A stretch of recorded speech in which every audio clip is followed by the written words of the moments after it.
Um, Let me just say that it has been a genuine honor and pleasure to host this multilateral meeting of President Obama, President Grybauskaite, and President Berzins here in Tallinn today, a day before the NATO summit. American engagement in our region's security runs deep. 20 years ago, Russian troops left the Baltic states.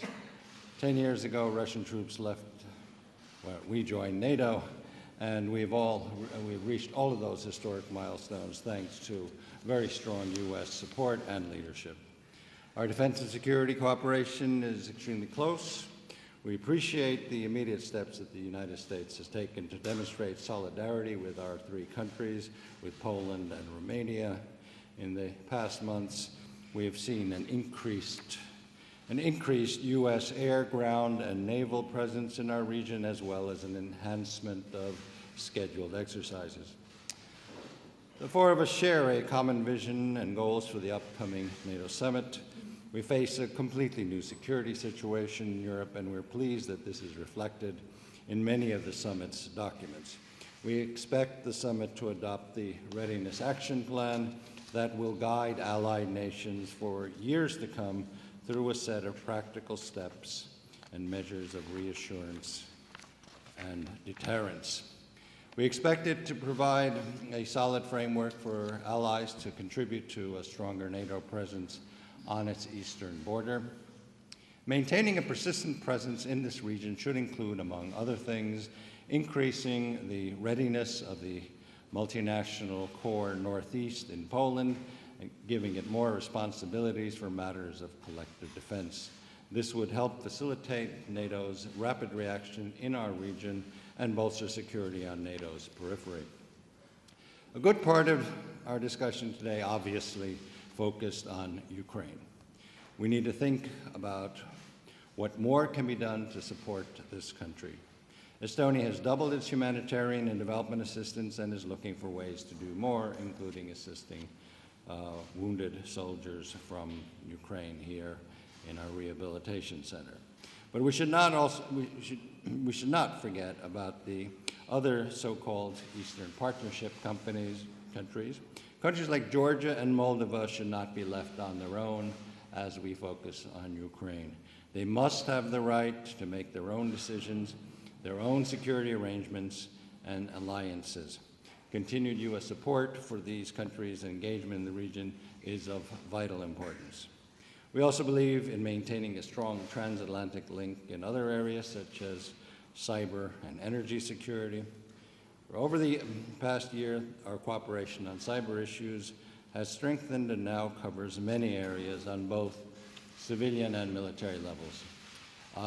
I keep no tally of cyber attacks, hacks, and espionage, but it is absolutely clear that cybersecurity has become a concern for all of us to a degree we have never seen before, a domain of warfare in the same category as land, sea, and air. There is no doubt that the security architecture here in Europe has changed in the past year, and alas, not for the better.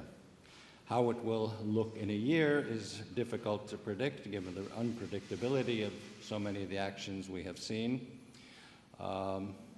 But I can confidently predict that whatever the future does hold, the Baltic countries and the United States are working together globally to promote our common values: democracy, human rights, rule of law, freedom, and especially internet freedom. Thank you.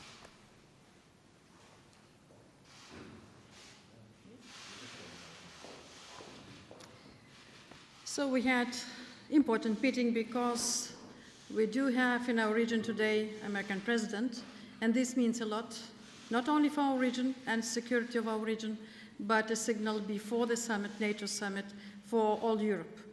Today what's happening on Ukraine's soil, the open aggression from Russian side against sovereign country, means that there is an attack not only against Ukraine, it is an attack against the peace and borders of Europe after Second World War.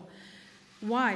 Today, Ukraine is fighting not only for its own freedom, but it's fighting instead of us, for us. So why it is so important, our full pledge to support Ukrainian sovereignty, support of the fight against aggression, and of course, we need to think about further improvement of security in our region. And we appreciate our United States bilateral commitments and NATO's commitments for our region, for the NATO members, and Article 5 commitments. Why today, standing here, we very clearly know what we want from NATO summit tomorrow, what kind of measures improving our security we ask for, an updated standing defense plans, additional NATO and US presence in our region, rapid reaction force, and other measures necessary to improve and secure our region's security. So today and tomorrow, we are talking and solving the future peace and security of Europe. Why our responsibility lies on our shoulders, not only thinking about our region, about our countries, but also about our Ukraine. Ukraine today is in front line for all of us, and we need to take this very seriously and responsibly, helping Ukraine in every measure available in our hands.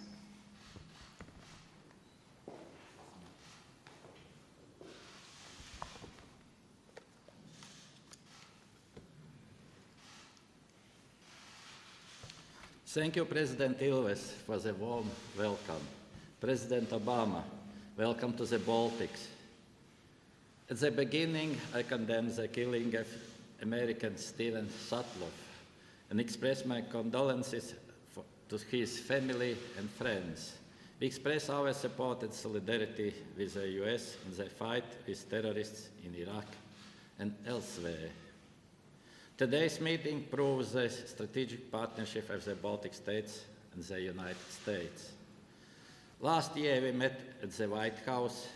This meeting should be continued not less than annually.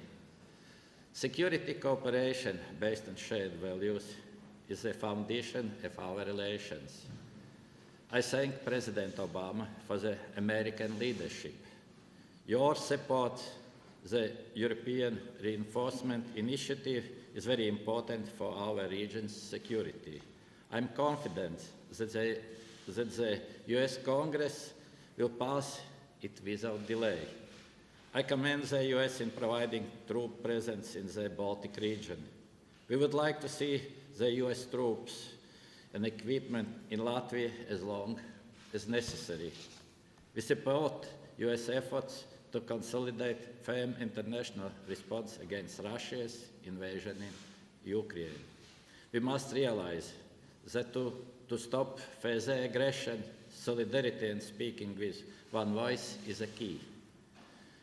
Today we discuss the NATO-Wales summit.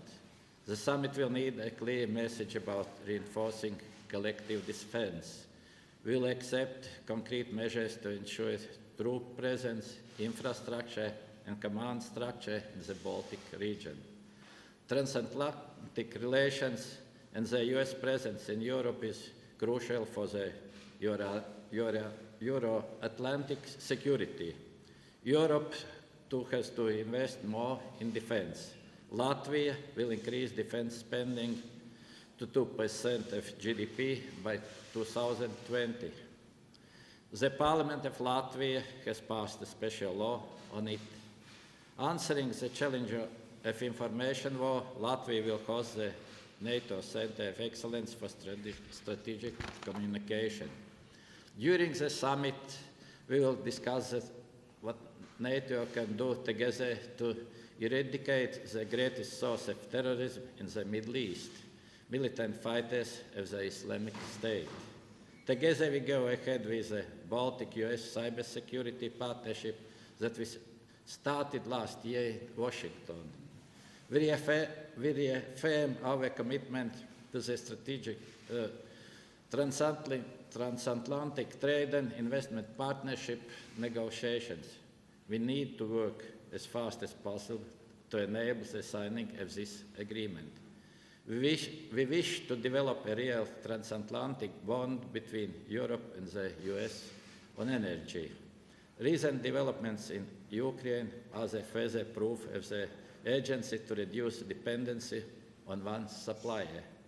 Thereby, the US involvement is very important for our efforts to make stronger energy security and develop integrated energy markets in the region. It would also benefit both European and American economic interests.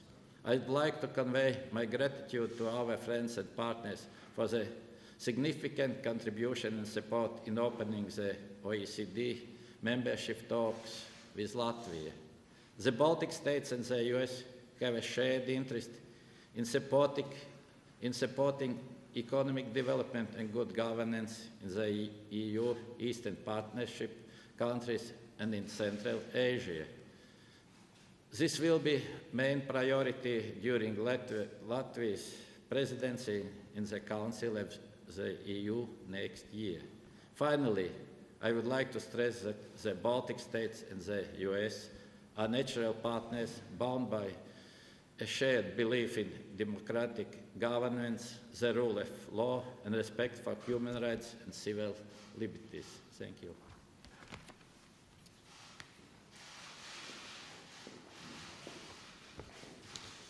Well, good afternoon, everybody. I am the final speaker, so I will be brief. I want to thank President Ilves for hosting us today, especially in these magnificent surroundings, which speak to the long and diverse history of this country and the endurance of the Estonian people. And I want to thank my colleagues, Dalia and Andres, for coming here for this important meeting. As has been indicated already, we last met as a group a year ago, and I was pleased to host our 3 Baltic allies at the White House. The 4 of us spoke more recently to discuss the situation in Ukraine. And my main message today is the same as it was last year at the White House. The Baltic nations are among our most reliable allies in NATO, and the commitment of the United States to their security is rock solid. More recently, we've demonstrated our commitment to the additional American aircraft that have joined NATO's Baltic air patrols, and we've demonstrated our commitment in the additional training exercises that our forces are now conducting. And we've demonstrated our commitment to the additional American forces that are now continuously rotating through Estonia, Latvia, and Lithuania. So here in the Baltics, the United States has stepped up its presence, and we are working to do even more. As I announced earlier, the initiative I've proposed to bolster the American military presence in Europe would include additional Air Force units and aircraft for training exercises here in the Nordic-Baltic region with all 3 of these allies. And the NATO summit in Wales will be an opportunity to bring the alliance together around a plan to enhance our readiness even further, including infrastructure and facilities here in the Baltics capable of handling rapid reinforcements. So the bottom line is this. As NATO allies, we will meet our solemn duty, our Article 5 obligation to our collective defense. And today I want every Estonian and Latvian and Lithuanian to know that you will never stand alone. I want to thank all of these leaders for coming here today. I'd close with this observation. Nearly 100 years ago, the United States recognized the independence of the Baltic nations. And for 50 years, you've endured a brutal Soviet occupation. In all those years, the United States never recognized that illegal occupation. All those years, even as your flags of independence were often banned here at home, your embassy stayed open in the United States, and your flags flew proudly alongside ours. They always will, because the United States intends to always stand with you. So thank you very much, everybody. Thank you.